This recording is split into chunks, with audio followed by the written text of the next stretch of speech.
Hey guys, today I will be taking a look at the latest polls that have been released for the 2022 midterm elections and filling in this 2022 Senate map based solely on the latest polls that have been released in each of these individual races. With the election just 1 year away, we now have polling data from every single competitive race with the exception of the state of North Carolina, and that is because the candidates there have not yet been consolidated as they have been in many of these other states. So today we're going to be taking a look at the latest polls from the competitive races in the 2022 Senate elections. So I'm going to start off by taking a look at the state of Iowa. This race was expected to be competitive. However, incumbent Republican Chuck Grassley is going to be running for re-election. He has recently announced that he will be running for a eighth term in 2022, and that means that he will end his next term in 2029 and he'll be age 95 years old. So in his race, Chuck Grassley currently leads by an average of 17.5 percentage points based on the latest polls that have been released here. So this is definitely a solid state for the Republican Party, pushing them up to 43.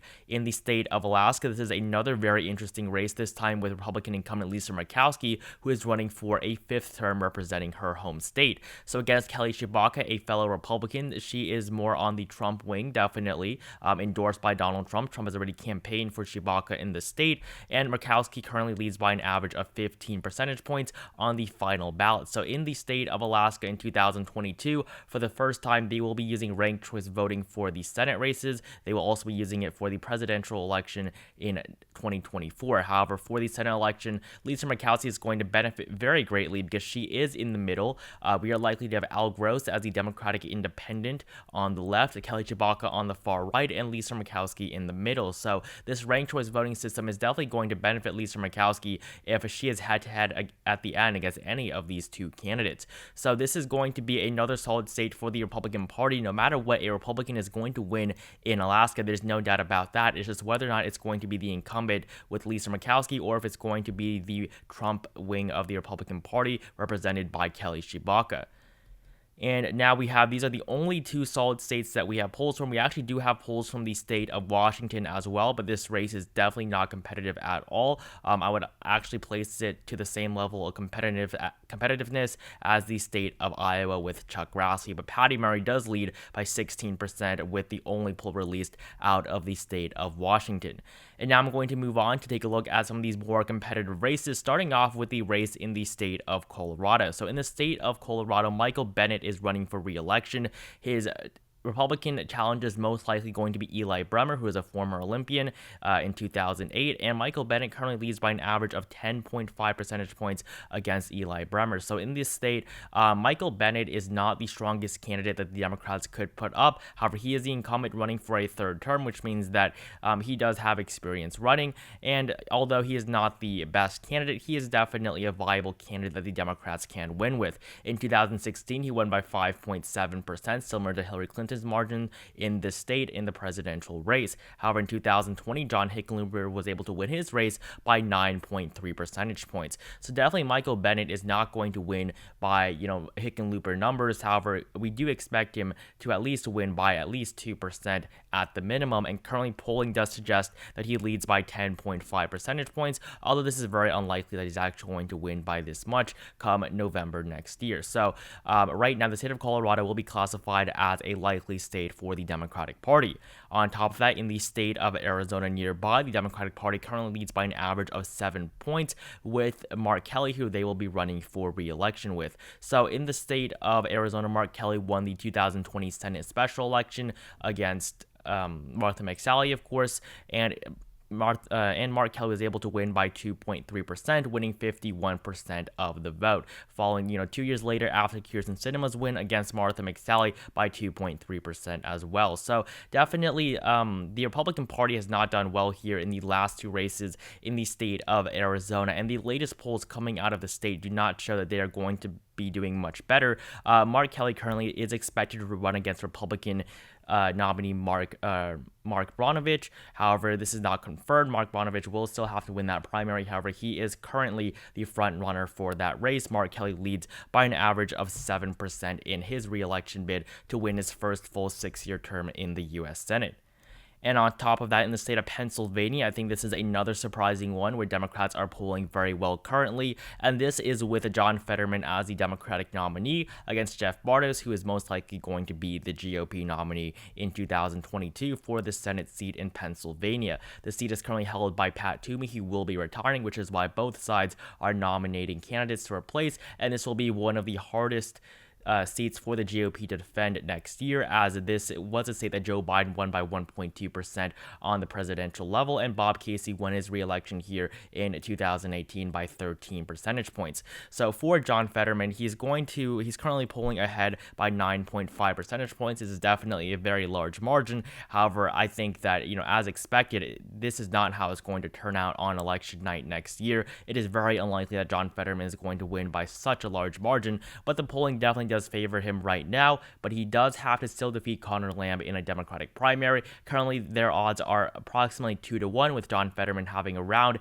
a 66% chance of winning the nomination, and Conor Lamb at around 33%. So John Fetterman is going to have to win that Democratic nomination first before he runs against Bartos, who has been endorsed currently by Donald Trump. Moving on, I want to take a look at the race currently in the state of Missouri. I think this is a pretty interesting one, although I don't think that it's going to get too competitive with Eric Greens versus Lucas Kunce. So these are the two presumptive frontrunners for their respective parties.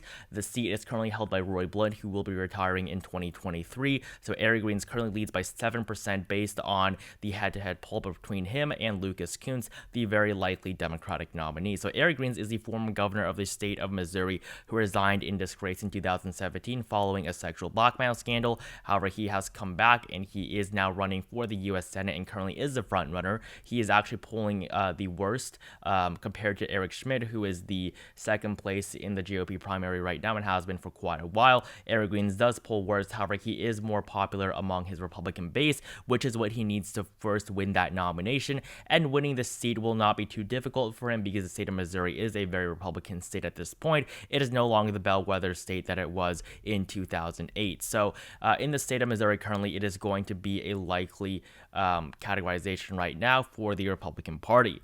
And now moving south down to the state of Florida, where Marco Rubio currently leads by an average of 9.3% against Val Demings, his likely Democratic opponent in 2022. Marco Rubio leads by 18, 4, 11, 12, 10, 3, 2, 11, and 21 percentage points against Val Demings. So we have 8 polls released so far, or 9 polls released so far from the state of Florida, and currently Marco Rubio leads by an average of 9.3%. So this is definitely very good for the Republican Party and Marco Rubio here. I think that it's going to be very difficult for Val Demings to defeat the incumbent Republican in her race next year, just because Marco Rubio is running for a third term. He's been able to win all of his terms pretty successfully, pretty easily, even though he's running in the typically competitive state of Florida, and his Latino background definitely does benefit him there with a Cuban vote, especially in Miami-Dade County. So Marco Rubio right now, I think that he is in a very, very good position coming into 2022, and he currently leads by 9.3% on average in terms of polling against Val Demings. And now moving up north all the way up to the state of New Hampshire, where the Republican Party currently leads by an average of 4.2%. Now, this is very, very bad news for the Democratic Party, as this is a seat currently held by Democrat Maggie Hassan, who will be running for re-election next year. I think this is going to be one of the most interesting races next year as well, as currently in the state of New Hampshire, Chris Sununu, the current governor, is very likely to run, and that is very bad news for the Democratic Party, because he is really the only person that the Democratic Party does not want to have run.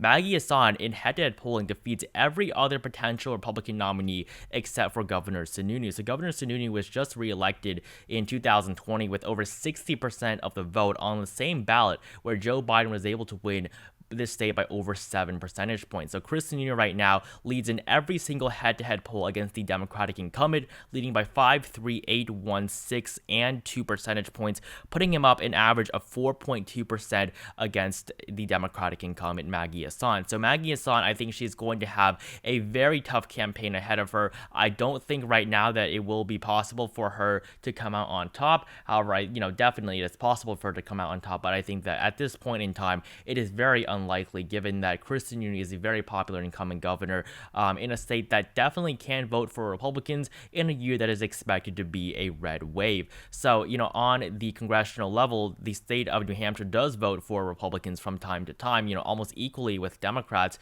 They've had, many Republican governors in recent history. So this is not like, some other state where partisanship is going to play, a much larger factor. So in the state of New Hampshire, Chris Sununu is currently poised to win, giving the Republican Party a lean seat on this map. And now moving westward to the state of Nevada, where the Democratic Party currently leads by an average of just 1 percentage point with incumbent Catherine Cortez Masto. In her race, she leads by 4 points against Adam Laxalt, and in the other poll released previously, she's actually down by 2 points against Laxalt, but the latest poll does put her up 4%, which gives her an average of 1% over her Republican challenger. So in this race with Catherine Cortez Masto, it is going to be a difficult one for her as well. I personally currently do believe that she will come out on top, although by a very narrow margin. In 2016, she was able to win her first 6-year term by 2.4% against Joe Heck. This was the same margin that Hillary Clinton and Joe Biden both saw in their two presidential elections, and in 2022, all they have to do is keep it, somewhere around that 2.4% that Democrats have been consistently winning by. So this now puts the Democratic Party up at 49 seats, and in the state of Ohio, this is going to be the only tilt state for the GOP according to the polls, and I think this is pretty surprising to see because in the state of Ohio, this seat currently held by Rob Portman, he was able to win his re-election by over 20 percentage points in 2016. However, this is an open seat, so it is going to be a lot more competitive than it was with a Republican incumbent with Rob Portman like it was in 2018. So taking a look at the latest polls, currently the Democrat is going to be Paul Ryan. There's no doubt about that. However, for the GOP, it's either going to be Josh Mandel or J.D. Vance, who are currently vying for that Republican nomination. So taking a look at the latest polls here, the average does come out to the Republicans leading on average by 1.3%. However, Josh Mandel does definitely poll against Paul Ryan a lot better than J.D. Vance. In two of these polls with J.D. Vance up against Paul Ryan actually leads by 1 and 3 percentage points. So this is going to be a tilt state on this map for the Republican Party. And now we have two states in which the polling numbers do not show any candidate or any party in front, and those are the states of Wisconsin and Georgia. Looking at the polls in the state of Wisconsin, currently the only poll does show a tie between Democratic nominee Mandela Barnes, or the presumptive Democratic nominee Mandela Barnes, with 43% of the vote, to Ron Johnson, the Republican incumbent, who at this point has basically been pressured into running for re-election after promising that he would not after his 2016 win. But Ron Johnson is very, very likely at this point, although he has unofficially announced he's essentially going to run for re-election in 2022. That's what we can safely assume. And currently, head-to-head polling does show him in an even race against Mandela Barnes. And keep in mind, the state of Wisconsin is a state that Joe Biden was able to win in 2020. And now finally, in the state of Georgia, Raphael Warnock leads by 2% in the latest poll against Herschel Walker, while Herschel Walker leads in the first poll conducted between these two individuals by 2%. So this does come out to an average of a net zero in favor of neither candidate. And so Raphael Warnock and Herschel Walker, they're going to be in a very, very competitive race next year, with Warnock running for his first full term after winning the 2020 Senate special election against Kelly Loeffler just a year ago. So for Raphael Warnock, he's definitely going to have to campaign like hell if he wants to win his re-election against Herschel Walker, because Herschel Walker is that great of a candidate. I think that he is definitely one of the most flawed candidates that the GOP has out in 2022, but you have to keep in mind that this is a state that has voted for the Republican Party consistently for 3 decades before 2020, with the wins of both Joe Biden, John Ossoff, and Raphael Warnock, of course. So this is the second even state on this map, and this puts the Republican Party up at 48 seats, the Democrats at 49, and in terms of even seats, there are currently 2 of them, Wisconsin and Georgia, according to the latest polls that have been released. In the state of North Carolina, however, I'm going to give it a lean categorization for the Republican Party as of right now. They are definitely leading in terms of their odds of winning this race, and on top of that, the state of North Carolina has voted pretty much with a lean margin for the GOP for a while now. If you looked at the 2016 results, Richard Burr won by 5.7%. 2020, Tom Tillis won by 1.7% against Cal Cunningham, who at one point was, had an almost 80% chance of winning this race, but after a scandal that led to marital issues with his spouse, he eventually lost this race in 2020, which was a very, very disappointing defeat for the Democratic Party and Cal Cunningham, who definitely screwed himself over and his political career forever, essentially. So I'm going to categorize North Carolina currently as a lean Republican state, which I think is a pretty reasonable categorization at this point. So this puts the Democrats and Republicans both at 49 seats apiece, with there being 2 even seats. The Republican Party will have to win both of these seats if they wish to regain control of the Senate, while the Democratic Party only has to win one of them. I think the easier one here would definitely be the state of Georgia, which is a seat that they do currently hold. And so for flips on this map, we have one in the state of New Hampshire, with the Republicans with Chris Sununu likely to defeat Maggie Hassan, and in the state of Pennsylvania, we have John Fetterman, who's likely to defeat the likely Republican nominee, who is currently Jeff Bartos. So these are really the only 2 flips on this map, and you want to take a look at these states with polls in them only. Here is the map with states with polls in them, so you don't have all the solid states filled in on the map as well. So these are essentially all the competitive races. We do have states like Washington and Iowa, which are semi-competitive, but definitely not on the same level as these other states. And North Carolina, of course, we're yet to receive polling from, but of course I will update you guys on the North Carolina Senate race once we get more information. So this is the current 2022 Senate map based solely on the latest polls that have been released. I think this gives a pretty good perspective as to how the data currently does show the 2022 Senate races are going to go. So right now I think that it's going to be a pretty competitive midterm election next year. So thank you guys so much for watching this video. Make sure you like it down below if you enjoyed it. Subscribe to my channel if you have not. Comment down below which party you think will win control of the US Senate next year, and I will see you guys in the next one.